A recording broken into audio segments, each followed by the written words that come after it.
প্ৰকৃতি ভাল পোৱা জুবিন গাৰ্গৰ নামত অৰণ্য ওলাই আহিল এজাক তৰুণ তৰুণী বৰলুইতৰ বুকুত জুবিন সেউজ চাপৰি আদৰ্শৰে প্ৰাণৰ শিল্পী জুবিন গাৰ্গক জীয়াই ৰাখিবলৈ অংগীকাৰ তিয়কৰ এদল যুৱক যুৱতীৰ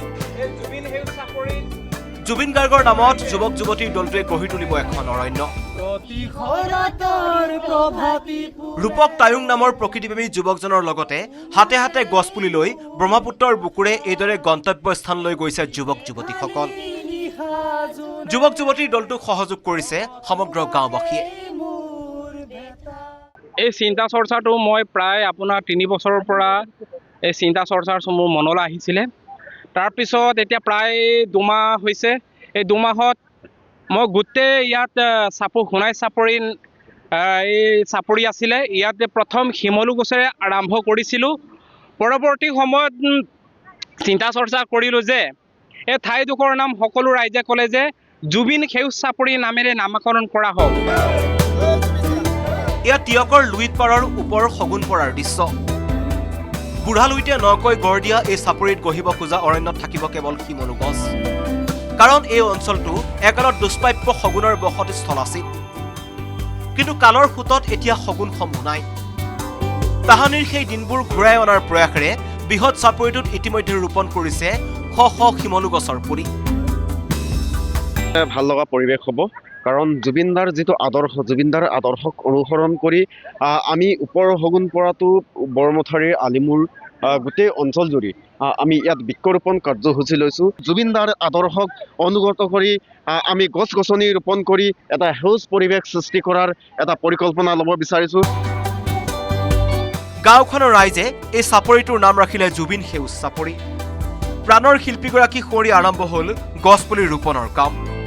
তিয়কৰ পৰা দিগন্ত হাজৰিকাৰ report news 18 Assam north east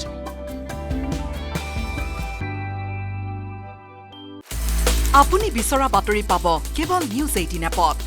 news 18 app download কৰিবলৈ স্কেন কৰক এই QR কোড গুগল প্লে ষ্টৰতো পাব এই নিউজ 18 এপ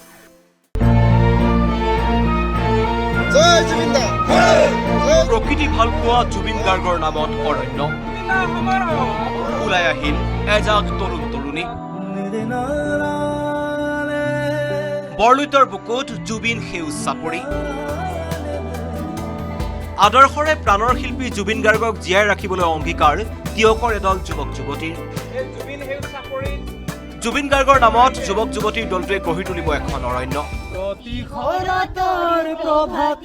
ৰূপক তায়ুং নামৰ প্ৰকৃতিপ্ৰেমী যুৱকজনৰ লগতে হাতে হাতে গছপুলি লৈ ব্ৰহ্মপুত্ৰৰ বুকুৰে এইদৰে গন্তব্যস্থানলৈ গৈছে যুৱক যুৱতীসকল যুৱক যুৱতীৰ দলটোক সহযোগ কৰিছে সমগ্ৰ গাঁওবাসীয়ে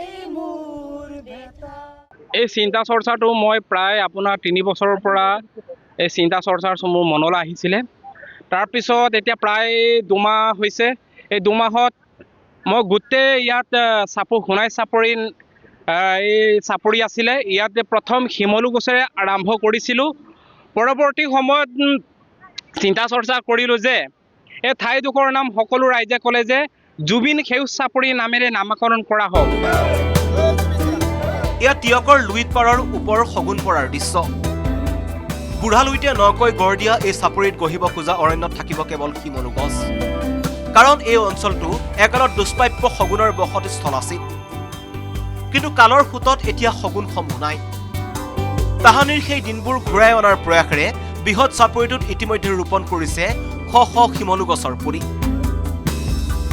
ভাল লগা পৰিৱেশ হ'ব কাৰণ জুবিনদাৰ যিটো আদৰ্শ জুবিনদাৰ আদৰ্শক অনুসৰণ কৰি আমি ওপৰ শগুন পৰাটো বৰমথাৰীৰ আলিমুৰ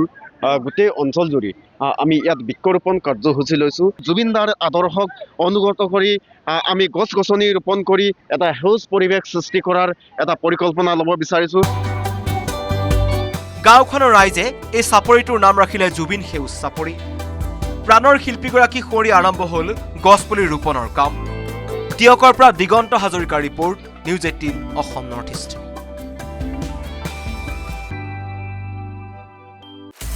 আপুনি বিচৰা বাতৰি পাব কেৱল নিউজ 18 এপত নিউজ 18 এপ ডাউনলোড কৰিবলৈ স্কেন কৰক এই QR কোড